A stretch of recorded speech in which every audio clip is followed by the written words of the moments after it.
Boa tarde a todos. Nesta aula falaremos um pouco sobre fatores de formação dos solos. Nós vínhamos comentando sobre minerais, rochas e, por último, falamos de intemperismo, já linkando aqui com formação de solos, mas, na verdade, quais fatores influenciam na formação dos solos e, consequentemente, quais solos são gerados de acordo com essas diferentes condições, com esses diferentes fatores? Isso que é o que nós vamos abordar aqui hoje, até como uma parte de fechamento da disciplina, da introdução à ciência do solo, chegando aqui na parte final de formação dos solos mesmo, para vocês complementarem os estudos a partir do próximo semestre, como pedologia, depois fertilidade do solo e nutrição de plantas, microbiologia, e ainda física do solo e conservação do solo e água. Bom, nós já estamos comentando há algum tempo que os solos são variáveis ao longo da crosta terrestre. Os solos são variáveis de regiões para regiões, dentro do mesmo município, dentro de uma fazenda, entre países, entre continentes. Então, os solos variam ao longo da paisagem, ao longo dos continentes e tudo mais, de acordo com as diferentes condições, de acordo com seus fatores de formação. E os solos abrangem grande parte da superfície continental terrestre e, consequentemente, apresentam grande variabilidade de classes de solos e de seus atributos. Aqui apenas 3 perfis de solos, são classes de solos diferentes, essas 3, só para demonstrar um pouco como que eles podem variar. Aqui o mais fácil, né, no fim da introdução à ciência do solo, vocês ainda vão ver, a partir do semestre que vem, vários atributos que nos auxiliam na separação das classes de solo, nas diferenciações dessas classes, por meio de separação de horizontes e outros atributos que vamos discutir.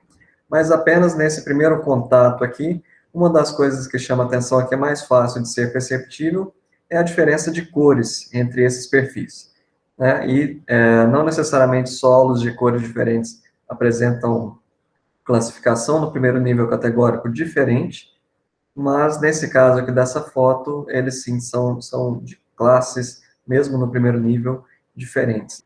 E os solos são um sistema natural, complexo, porque estão sujeitos, os solos, a diversas influências, fatores diversos aí, clima e tudo mais, e os solos fazem parte da chamada pedosfera. O conjunto de solos no planeta fazem parte da chamada pedosfera.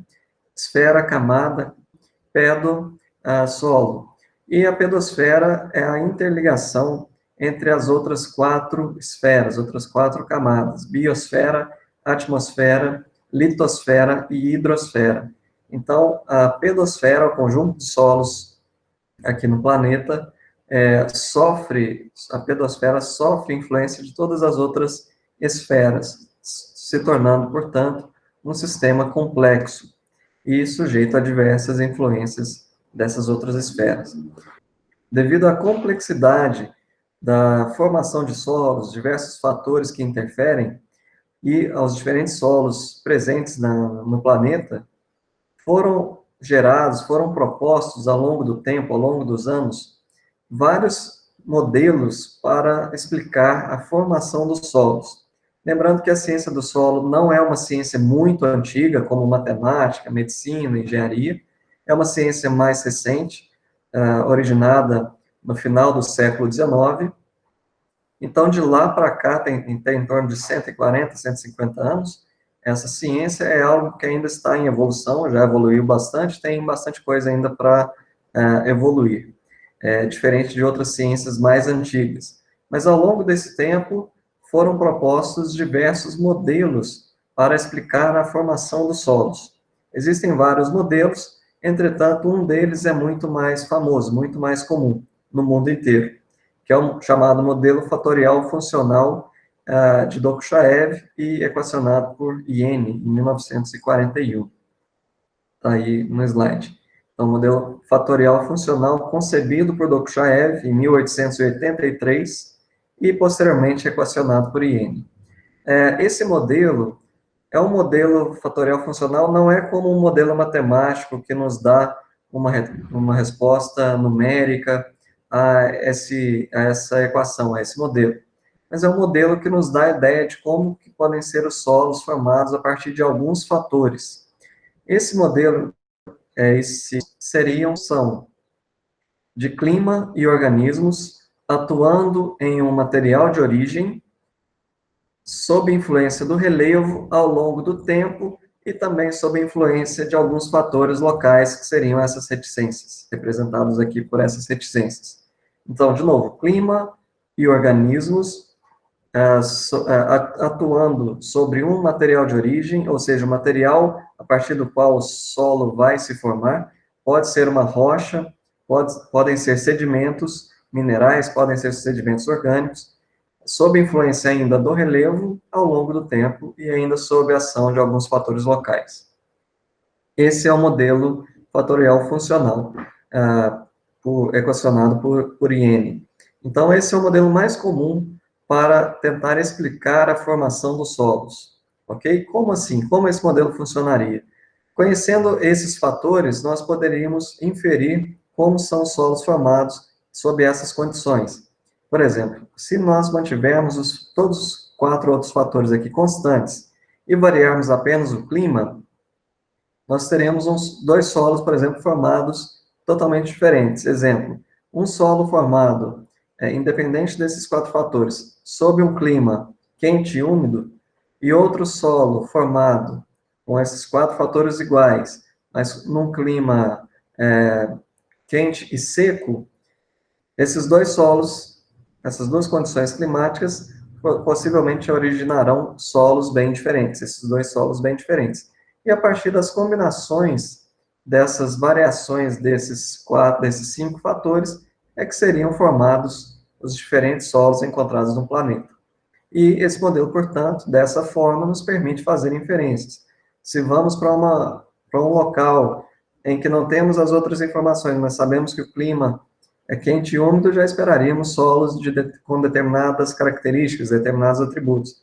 Ao contrário de um local com outro clima diferente desse primeiro exemplo. Então, esse é só um exemplo bem simplificado, mas isso funcionaria para essas variações desses fatores. Então, nos permite fazer inferências sobre os solos formados em diferentes condições, em diferentes situações. Esse modelo tenta explicar a evolução do solo, então, desde o início da sua formação até o estado atual, atingindo uma certa estabilidade, e passando os solos, então, de sistemas simples a sistemas mais complexos. Nessa imagem, adaptada deste livro, temos aqui uma representação de um solo recém-formado. Essa parte cinza ou amarronzada seria a rocha, a partir do qual o solo, essa fina camada aqui amarela, estaria se formando, ainda pouca vegetação aqui em cima. Ao longo de um pouco mais de tempo passado, mais intemperismo, o solo estaria se aprofundando, na verdade, mais rocha estaria se transformando em solo, aprofundando a espessura desse solo ali formado. Aqui, mais solo já formado, mais rocha já se transformou em solo, e aqui um estágio maior de evolução, já um sistema bem mais complexo, um solo bem mais profundo, mais rocha já deu origem a esse solo. Então, esse sistema tenta ilustrar como os solos variam desde sistemas simples a sistemas mais complexos. Para começarmos a discutir cada um desses fatores de formação dos solos e como cada um tende a influenciar a formação dos diferentes solos existentes na Terra, no planeta, começando aqui pelo clima. O clima tem alguns fatores que interferem na formação dos solos, né? Por exemplo, precipitação pluviométrica, temperatura e também vento, que vamos falar daqui a pouco. Começando pela precipitação pluviométrica, primeiro, mais chuva, mais água entra no sistema solo, mais água em contato com o sistema solo, e recordando do que vimos na aula anterior, na aula passada, sobre intemperismo, a água é um dos principais fatores que ativam, que aceleram a ocorrência do intemperismo, não é isso? A outra ação da água é que ela, ao infiltrar no solo, ela carrega consigo nutrientes ou vários outros elementos ali presentes, e mesmo partículas minerais, mas principalmente argila, em profundidade no solo, levando argila de locais mais na superfície, mais da superfície do solo, até locais mais profundos no perfil. Então, a água tem uma série de funcionalidades que acabam auxiliando, acabam influenciando na formação dos solos. Outra questão é que a água que não se infiltra no solo, por algum motivo, ou por manejo inadequado, por algum motivo ela não se infiltra, ela, em uma condição de relevo um pouco movimentado, ela tende a escorrer pela superfície até regiões mais baixas da paisagem. E isso pode causar a erosão, ou seja, a remoção de partículas, tanto minerais quanto orgânicas, do solo, a remoção por água, pode ser por vento também. No Brasil, o principal tipo de erosão é a erosão hídrica, então causada por água. Então, essas partículas podem ser levadas do solo, removidas do solo para regiões mais baixas na paisagem, podendo causar uma série de outros problemas ambientais, por exemplo, assoreamento de cursos d'água, eutrofização, e por aí vai.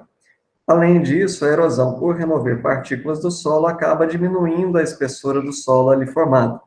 E, nesse caso, acaba expondo materiais menos intemperizados que estariam em subsuperfície do solo. Então, tem essa série de fatores que a água pode influenciar. Falando bem sucintamente de alguns deles. Além disso, a infiltração de água causa lixiviação e translocação de partículas, igual eu comentei, né? Lixiviação removendo nutrientes ou outros elementos que não sejam nutrientes de regiões mais superficiais do solo até regiões mais profundas, camadas, horizontes mais profundos, além de translocação, principalmente de argila, de horizontes superficiais para subsuperficiais, que são processos importantes para a gênese dos solos, tá? Como nós comentamos. Aqui, só para ilustrar esse processo de lixiviação, em que elementos, nutrientes, são removidos de regiões mais superficiais do solo até camadas, horizontes mais profundos. Ok? Aqui, só para ilustrar 3 horizontes, horizonte A, B e C. Horizontes vocês vão ver com mais detalhes lá na pedologia.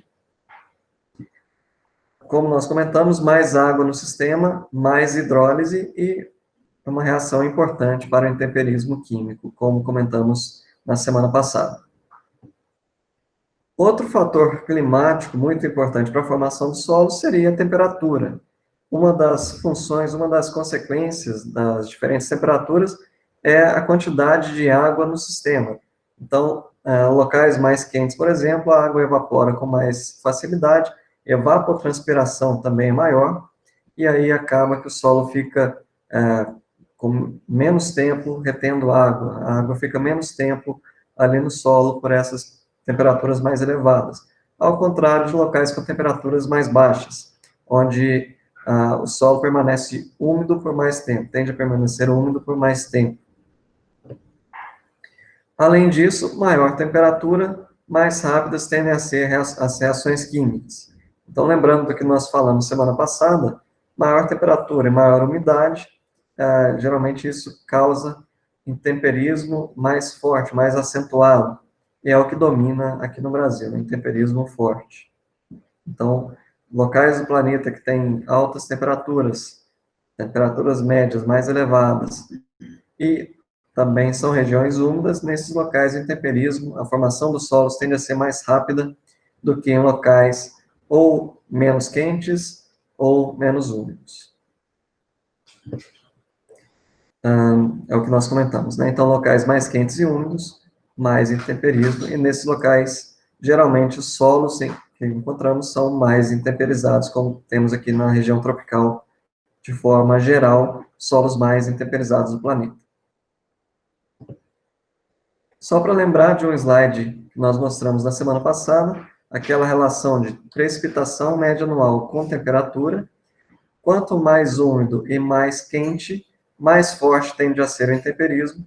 Isso não vou entrar em mais detalhes, que nós comentamos na semana anterior, mas o que domina no Brasil é o tipo de intemperismo forte, né, justamente por, no Brasil, dominarem essas condições de maior média anual de precipitação e temperaturas médias anuais também mais elevadas. E ainda temos variações locais. Lembrando, isso aqui é apenas ação do clima em relação ao intemperismo. Isso não quer dizer que nessa região temos somente solos muito intemperizados, certo? Isso tem que ficar bem claro. Nós já comentamos Acre, no Pantanal e outros locais aqui, vários locais do país, mesmo em áreas com clima quente e úmido, em que o intemperismo é forte, são locais que se encontram também solos menos intemperizados devido aos outros fatores de formação. Não só o clima, não é só o clima que explica se os solos são muito intemperizados ou não. Então, não confundam esse gráfico com a questão de solos desses locais serem somente ou muito intemperizados ou menos intemperizados. Tá? É apenas a ação do clima em relação à intensidade de intemperismo. Mas não quer dizer que temos apenas solos, nesse caso aqui em vermelho, solos muito intemperizados, aqui pouco intemperizados e aqui intermediários. Tá? Isso é apenas ação climática. Além de temperatura e umidade, outro fator que também climático, que também interfere na formação dos solos, é o vento, é o próprio vento. Como assim? Como o vento pode interferir? O vento é responsável pelo transporte de materiais a longas distâncias. Até mês passado, há 2 meses, estavam aí circulando as notícias de que vários sedimentos, uma nuvem de poeira, né, estava se deslocando da África, do continente africano, para a América, estava em cima do Oceano Atlântico. Não sei se vocês chegaram a ver isso. E esse material, isso ocorre realmente, né? Ali era uma nuvem de poeira da África para a América. Isso ocorre ao longo do tempo, ao longo dos milhões de anos. Ontem saiu uma notícia, não sei se vocês viram, até o título era Tempestade de Areia assusta o interior de São Paulo, alguma coisa assim, né? Era a ação do vento removendo partículas de solo exposto nessa época do ano. Às vezes, muitos locais do país, os solos estão sendo preparados para plantio, e o solo está exposto, vem um vento mais forte e acaba levantando essa poeira, removendo partículas do solo e deslocando essas partículas a longas distâncias. É um exemplo aí de erosão eólica, não é tão comum assim no país, mas também acontece. Aqui é mais comum a erosão hídrica, mas isso acontece. Tem muitas tempestades de areia, vocês já devem ter ouvido falar na região do Oriente Médio. Então, se vocês buscarem na internet vídeos sobre tempestades de areia e tudo mais, é semelhante ao que aconteceu aqui em São Paulo ontem, né? Mas, lógico que nessas regiões são muito mais intensas essas tempestades de areia, os ventos são mais intensos do que ocorrem aqui. Essa foto foi tirada na região norte dos Estados Unidos. Então, vocês veem nessa foto várias turbinas eólicas. Nessa região, venta bastante, o vento é realmente muito forte lá, chega a te empurrar mesmo. Você está andando na rua, o vento te empurra. É realmente bem forte. E aqui, geração de energia a partir disso, né? Relevo bem suavizado, mas aqui está essa foto, na verdade, só para lembrar de falar que os solos desses locais, o norte dos Estados Unidos, parte da Europa também, se não me engano, foram formados esses mais recentes a partir de deposição de sedimentos transportados pelo vento, depositados nesse local, e a partir dali, formação de novas classes de solo. A formação de novos solos após essa deposição de sedimentos, que é algo mais recente, bem mais recente do que as condições que temos aqui no Brasil de formação de solos, né, que aqui os solos já estão sem influência das últimas glaciações e outras mudanças há milhões de anos. Nessas regiões temperadas, principalmente, as alterações, principalmente por glaciações, são bem mais recentes, em torno de 10, 12 mil anos. Então, os solos são bem mais jovens, bem menos intemperizados do que os daqui, além do fator climático lá, que também limita um pouco a velocidade desse intemperismo. Passando para o segundo fator, organismos, ele compreende a fauna e a flora desenvolvidas no solo. Então, seria a influência de qualquer tipo de organismo nos solos, né? Deposição de material orgânico, revolvimento de material, revolvimento de solo, formação de túneis, de canais e tudo mais. Então, e lembrando, a ação de organismos é um pré-requisito para a formação de solos. Se não tivermos material orgânico, a influência de organismos no material, por exemplo, em sedimentos, ali ele não pode ser considerado solo. Nesse material ele não pode ser considerado solo. Tem que haver formação chamada horizonte A, horizonte superficial, com presença de matéria orgânica, atividade biológica mais intensa ali, mas é um horizonte mineral, só que com presença de material orgânico. Não é um horizonte dominantemente orgânico. Já aqui na foto da esquerda, essas dunas, apenas essa areia sem presença de material orgânico aqui em cima, sem deposição de material orgânico por vegetação, e sua decomposição e incorporação ao solo, formando esse horizonte A, essa região, esse material não pode ser tratado como solo, são considerados sedimentos. Agora, se uma vegetação começa a se estabelecer nessas dunas, começa a depositar material orgânico, esse material orgânico começa a ser decomposto, e suas partículas vão se misturando a essa areia, pode formar um horizonte A, mesmo que fraco, nos primeiros momentos, nos primeiros anos ali, e aí sim aquilo pode ser tratado como solo. Então, presença de influência de organismos, material orgânico e tudo mais, é um pré-requisito para considerarmos um material como solo ou não, ou apenas sedimentos. Ainda, os organismos interferem no intemperismo, como a gente já comentou, então são um dos primeiros ali que ajudam na formação dos solos, no caso aqui da foto, líquens e musgos colonizando rochas, vão proporcionando ali o intemperismo desses materiais, formando inicialmente um material terroso, uma fina camada de solos, uma fina camada de sedimentos, já com algum material orgânico misturado, e ao longo do tempo esse material vai se aprofundando, os solos vão sendo desenvolvidos. Além disso, organismos interferem, influenciam a ciclagem de nutrientes através da decomposição de material orgânico e sua mineralização. Lembrando, ciclagem de nutrientes, como essa imagem mostra, material orgânico, folhas, galhos, flores, frutos, etc., casca de árvore, isso é depositado na superfície do solo.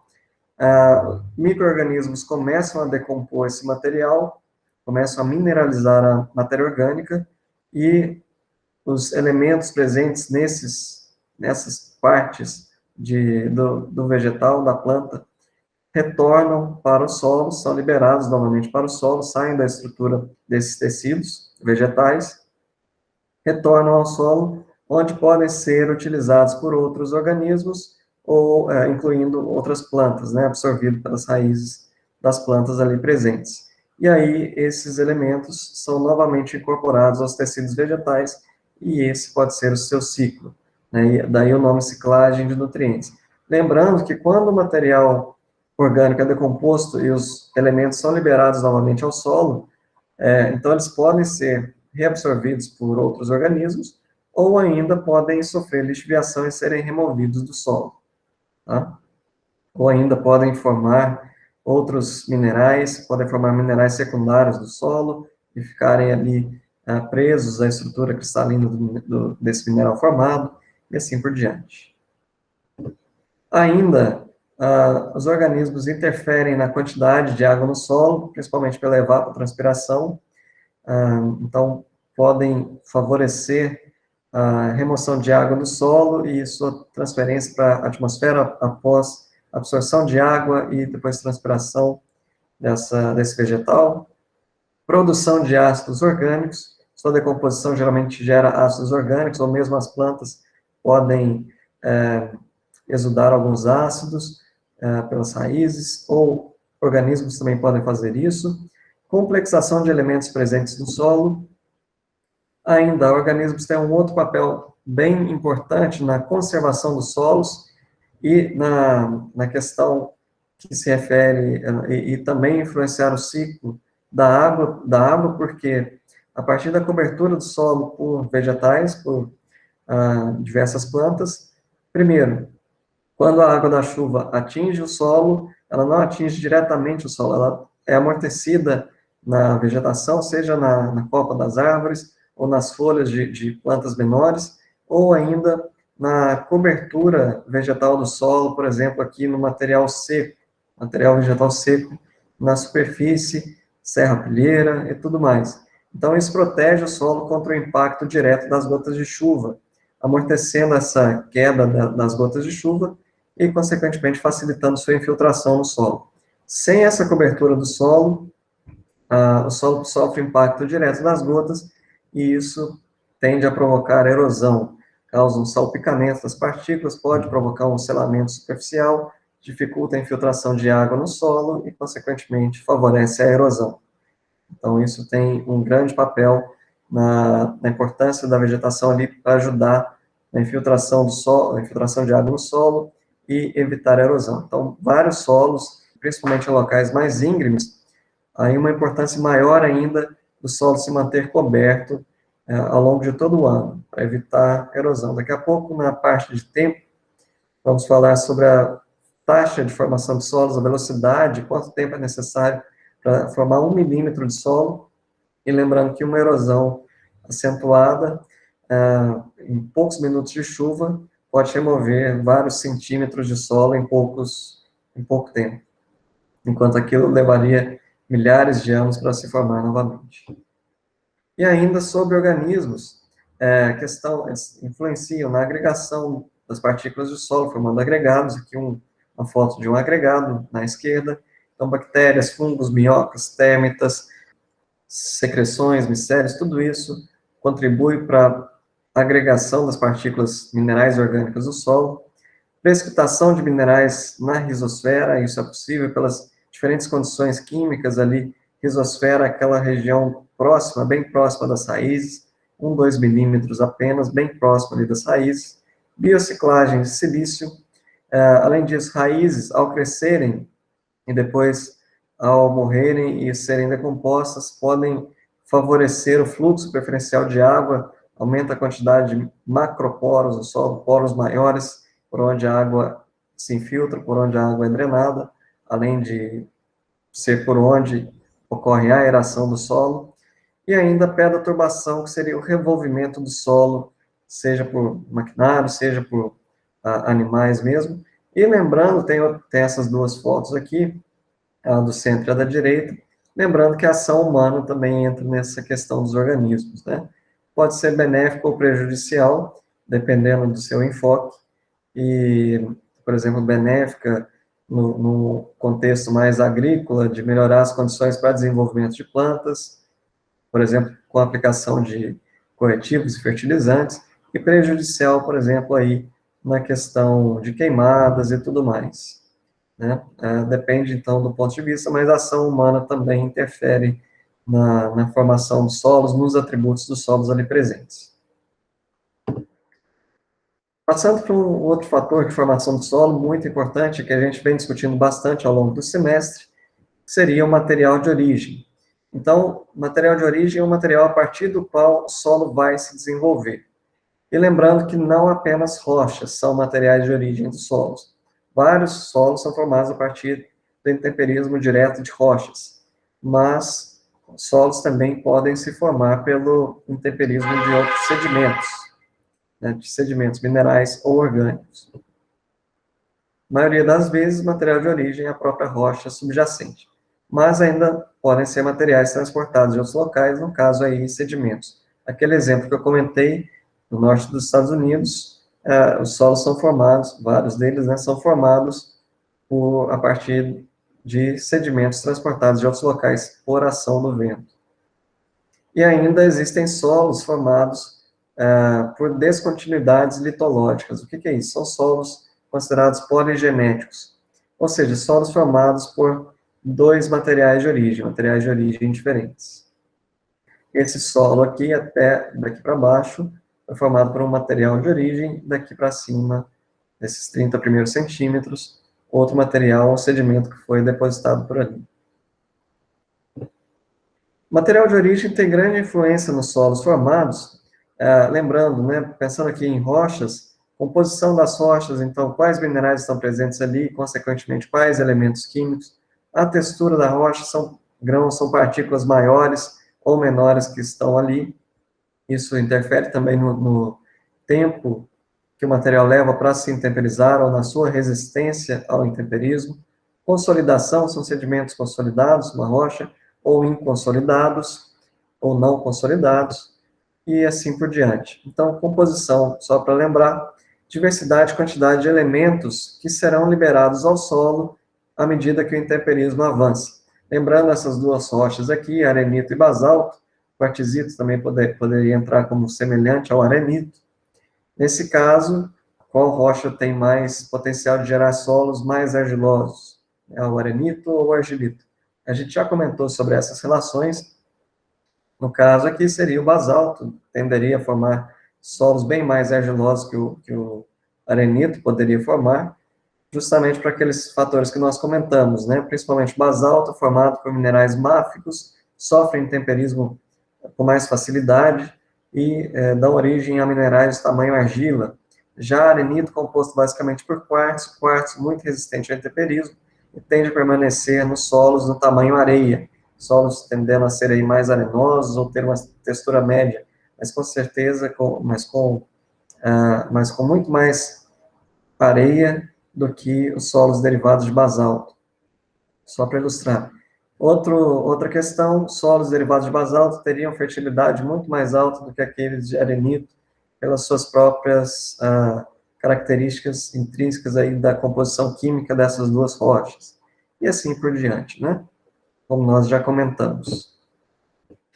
Textura desses materiais, era o que a gente estava meio que comentando aqui, a textura diz respeito ao tamanho das partículas, mas minerais ricos, rochas ricas em minerais máficos tendem a ter solos de textura mais argilosa, o contrário, textura mais grosseira, principalmente com mais quartzo e outros minerais mais resistentes, textura mais arenosa, né, nos solos. Passando para o quarto fator de formação, o relevo.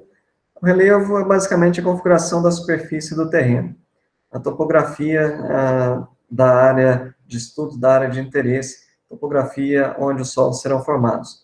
Então, o relevo varia ao longo de toda a paisagem também, e tem grande influência na distribuição espacial dos solos em todas as escalas da paisagem, desde de menores a maiores, áreas mais restritas, áreas mais extensas.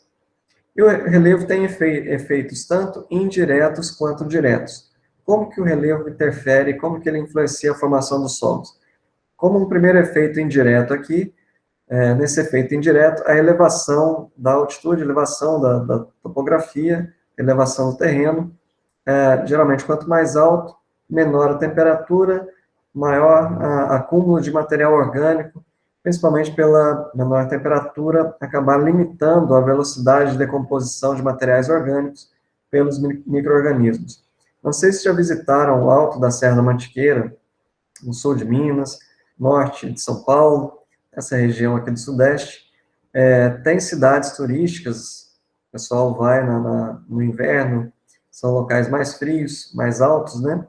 E nesses locais, em algumas dessas cidades, eu já vi solos bem escuros no alto da Serra da Mantiqueira, esse acúmulo de material orgânico também em decorrência dessa menor temperatura desses locais. Então, é um dos fatores aí em que o relevo interfere na formação dos solos. Outra questão, maiores temperaturas, maiores altitudes, relevo mais elevado, pode ocorrer também maior precipitação, maior quantidade de precipitação por efeito orogenético.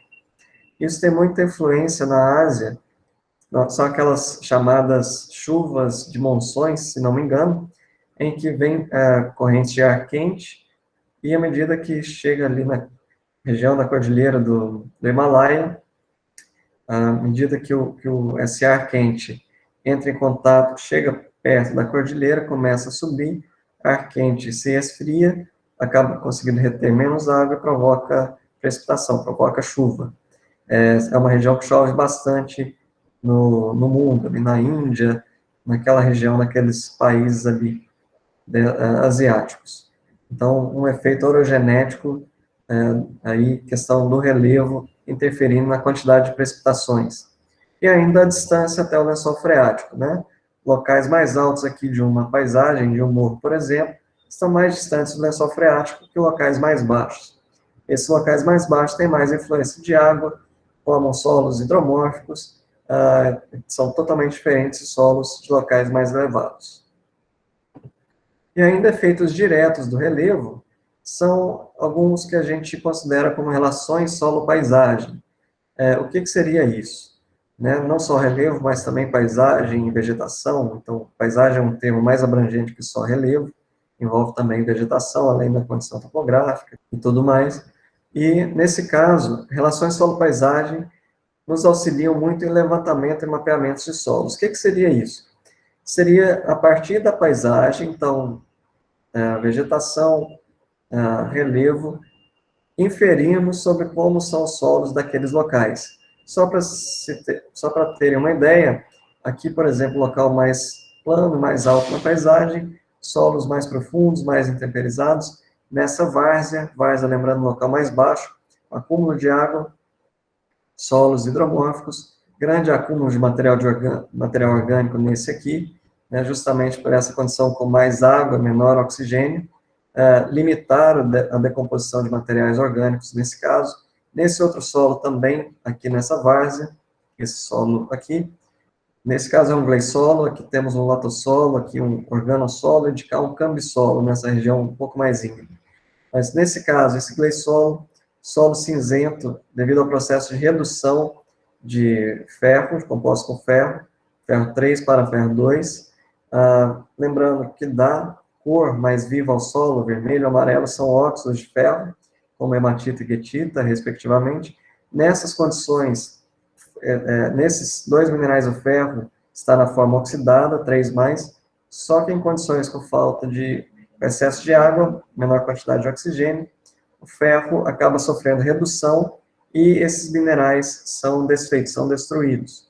Né? O ferro aumenta de tamanho quando reduzido, e isso desestabiliza a estrutura desses óxidos, e esses óxidos acabam se rompendo, são desfeitos. Então, formam solos mais acinzentados, como esse caso aqui, típico dessa condição da paisagem. E nesse outro caso, solo mais raso um pouco, aqui essa fita métrica está em centímetros, 10, 20, 30, 40, 50 centímetros, mais ou menos por aqui, já chegamos perto da rocha. Tá? Então, solo bem mais raso, nesse caso aqui, ó, já temos quase 1,5 m de perfil, e esses outros profundidades diferentes. Mas aqui o relevo nessa outra condição. Então, o que são essas relações solo-paisagem? São essas interações entre relevo, paisagem, tudo que nos ajuda a montar esses modelos de relações entre solo e paisagem. É mais fácil olharmos a paisagem e tentarmos inferir os solos ali presentes, por exemplo, nessa várzea, sabemos condições mais úmidas, tendem a formar solos mais ricos em matéria orgânica, com características hidromórficas e tudo mais, mosqueados e por aí vai, do que locais, cores mais cinzentas ou mais escuras, do que locais mais elevados da paisagem, em que os solos tendem a ser bem drenados, óxidos presentes, cores mais vivas, e assim por diante. Então, são essas relações que o relevo também nos permite montar, nos permite fazer. Lógico que sempre que essas relações são meio que feitas, são pensadas, são elaboradas, tem que ser feita a comprovação disso em campo, né? Então, aqui são fotos realmente tiradas nesses locais, mas só soubemos que esses solos ocorrem nesses locais, indo a esses locais. E aí, a partir do tempo, a partir dos trabalhos de campo, a partir do tempo de experiência na área, nós vamos montando relações solo-paisagem de acordo com as regiões. Lembrando que isso varia de região para região. No Cerrado, por exemplo, uma condição suavizada, um relevo mais plano, formam solos diferentes do que a mesma condição plana, suavizada, no semiárido nordestino, por exemplo, ou na região sul do país. Então, essas relações são regionais, ou às vezes até locais. Por isso, tem que ser ajustadas de acordo com cada local que vocês estão. Mas nos permitem rápidas inferências sobre os atributos de solos que ocorrem em cada local da paisagem, de acordo com a região. E o último fator, o fator tempo. Os solos estão sempre em formação, sempre passando por alterações, mas o tempo zero de sua formação é aquele momento em que, a partir daquele momento, o solo começou realmente a ser formado. E o tempo zero indica um novo ciclo evolutivo do solo, sob outras condições pré-definidas. Então, se houver alguma alteração de algum dos outros fatores, se inicia um tempo zero. Essa foto aqui, até para vocês já irem se habituando a esses nomes, né, nós comentamos no slide anterior, latossolos, gleissolos, organossolos e camussolos, são classes de solos, esses nomes, né, ao nível de ordem do Sistema Brasileiro de Classificação. Temos aqui um outro solo, né, o solo flúvico, ao nível de subordem de classificação. Solo novo, solo novo, tempo de formação menor. Mas nessa foto, esse neossolo é caracterizado por constantes deposições de sedimentos. Esses solos tendem a ocorrer em várzeas, sofrendo eventuais inundações nessas várzeas, onde os sedimentos são depositados frequentemente. Então, o solo começa a se formar, começa a evoluir um pouquinho, vem uma nova deposição de sedimentos a partir das cheias dos rios, ou inundações da várzea, etc. Começa a se formar novamente, começa a evoluir, vem outra deposição de sedimentos, muda a condição de formação, então restabelece-se o novo tempo zero. Então, para conhecermos a idade dos solos, o tempo de formação desses solos, geralmente são feitas datações absolutas de perfis e de horizontes dos solos. Existem análises específicas para isso. Isso nos permite conhecer o estágio evolutivo de cada solo e também definir a taxa de formação de solos. Então, esse é um ponto importante aqui, porque se estima que para se formar apenas 1 milímetro de solo, 1 milímetro, pensem numa régua ali, o que é 1 milímetro de solo? Esse pouquinho de solo, isso leva em torno de 8 a 27 anos. Então, na idade de vocês aí, né, que estão assistindo, talvez nem 1 milímetro de solo tenha sido formado, né, ao longo de toda a vida de vocês. Então, é um tempo lento, lembrando, isso é na escala de tempo geológico. Nosso tempo de vida é muito diferente do tempo geológico, tempo de formação de solos, alterações no planeta e por aí vai. Então, esse é um ponto importante para ser salientado, porque como eu comentei na parte da erosão, na parte do clima influenciando e tudo mais, em uma chuva rápida, uma chuva mais forte, vários centímetros de solo podem ser levados embora por erosão. Mas lembrando que 1 centímetro, 10 milímetros. Então, 1 centímetro de solo, por essas estimativas aqui, 1 centímetro de solo demoraria de 80 a 270 anos para se formar. E uma chuva de poucos minutos pode levar centímetros de solo embora. Então, esse é um ponto importante relativo à conservação de solos, né? Manter solo coberto, evitar manejo inadequado, evitar uso de solo mais intensivo do que ele suporta, de acordo com seus atributos, e tudo mais, porque é um recurso natural que demora muito para se recompor quando degradado, quando passa aí por erosões mais intensas e tudo mais. Então, os solos têm que ser conservados com técnicas adequadas e utilização racional, sustentável, para evitar a sua degradação. Tempo de formação é muito lento. Essa faixa aqui de valores de tempo tem essa faixa justamente pela diferença de intensidade de temperismo, fatores de formação e tudo mais. Então, em condições de temperismo mais acentuado, junto com o material de origem mais suscetível à formação de solos, menos resistente ao intemperismo, forma-se solo mais rapidamente. Caso contrário, demora-se mais tempo para solos serem formados. Conhecendo esses 5 fatores, então clima, organismos, material de origem, relevo, tempo, além de outros fatores locais que podem ocorrer, a deposição de cinzas, de sais, coisas do tipo, mais localizadas, a gente consegue perceber, a gente consegue inferir sobre solos formados em diferentes escalas. Por exemplo, numa escala regional, geralmente material de origem, relevo e outros fatores locais, as reticências ali representando esses fatores, geralmente tendem a contribuir mais para a diferenciação desses solos. Pensem numa fazenda, por exemplo, né, de alguns hectares. Ali, às vezes, o relevo varia um pouquinho, o material de origem também varia, mas possivelmente o clima ao longo da fazenda não vai variar tanto assim para possibilitar a formação de solos diferentes devido apenas ao fator climático. Relevo, material de origem e outros fatores locais tendem a ser mais importantes nessas situações de menor área geográfica, né, de áreas de menor expressão geográfica, áreas menores. Mas já em áreas maiores, uma escala aí mundial, por exemplo, aí o clima, tudo bem que relevo, material de origem, continua influenciando organismos e tudo mais. Mas o clima já nos dá uma ideia melhor. Isso que eu estou querendo mostrar nesse slide é só para a gente pensar no seguinte: estamos trabalhando numa fazenda, os fatores que devem influenciar mais possivelmente são material de origem e relevo. O clima ali não deve oscilar tanto para essas inferências, né? Sempre pensando aqui nessas inferências a partir dos fatores de formação dos solos. Mas para escalas mundiais, imagina a gente comparar aqui as solos do Brasil com solos da Argentina. Lá tem também variação de material de origem, relevo, igual aqui no Brasil também tem. Em áreas menores isso já ocorre variação. Mas assim, só para se ter uma ideia, pensando no clima já nos ajuda bastante.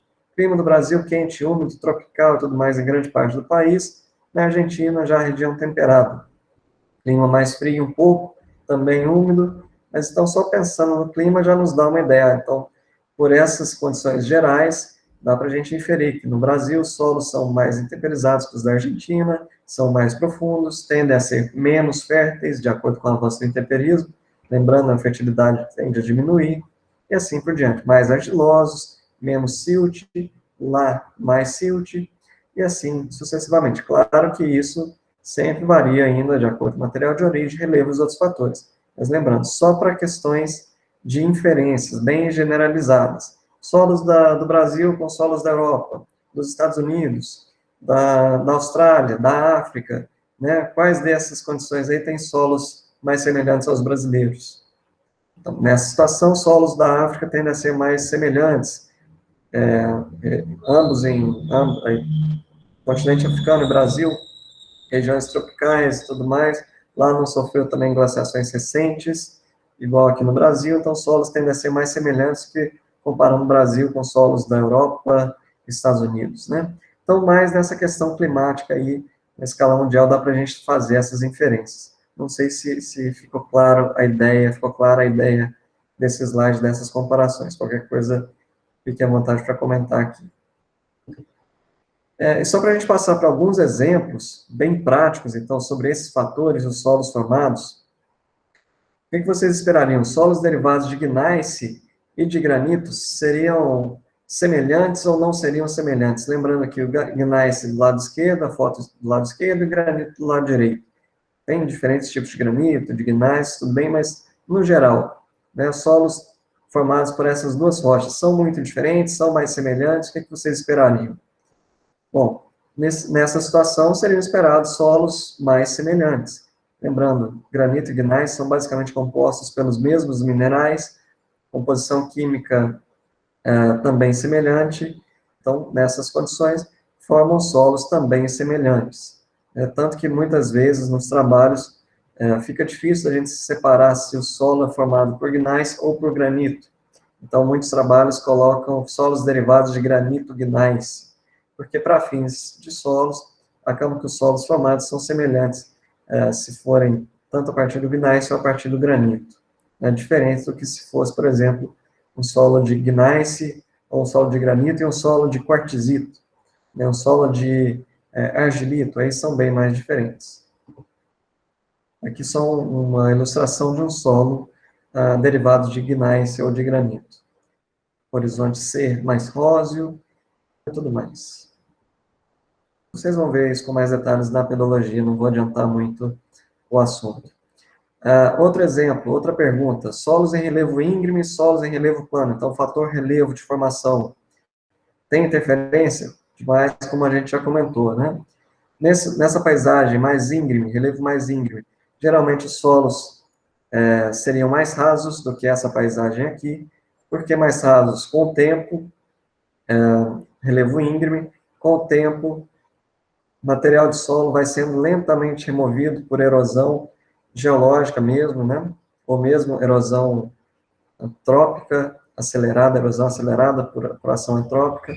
Então, partículas do solo vão sendo removidas dessas condições, o solo vai ficando mais raso, mais próximo à rocha, ao contrário disso aqui, em que as partículas permanecem por mais tempo, o solo vai sendo aprofundado ao longo do processo de intemperismo. Como consequências, esses solos são mais rasos, tendem a ter maiores teores de silt, são mais próximos às rochas, tendem a ser mais férteis, isso mantendo os outros fatores constantes, né, os outros fatores de formação. De cá teríamos solos mais intemperizados, mais profundo, tendendo a ter mais argila do que os solos menos intemperizados, lembrando sempre, mantendo os fatores constantes, os outros fatores constantes. Menos férteis nessas condições, e assim por diante. Sobre fator climático, solos formados em locais mais secos e outros formados em locais mais úmidos, a partir dos mesmos outros fatores, né? Diferenças? Com certeza. Mesma ideia. Então, profundidade maior no local mais úmido, fertilidade menor no local mais úmido, maior no local mais seco, textura mais argilosa no local mais úmido, onde o temperismo mais acentuado, solo mais profundo, uma textura mais argilosa. Minerais presentes no solo, mais minerais 1 para 1 e óxidos, menos minerais 2 para 1.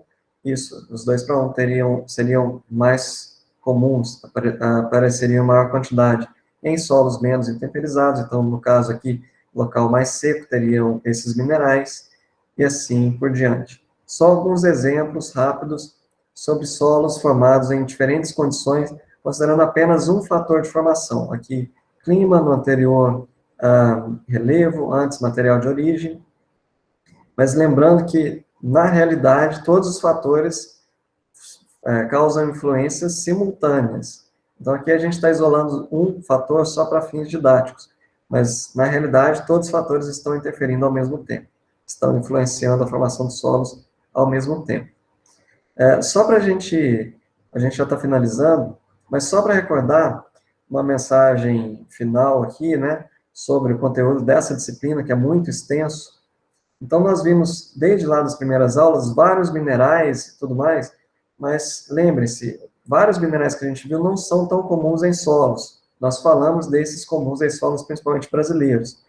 E no solo, geralmente, esses minerais estão nos tamanhos areia, silt e argila.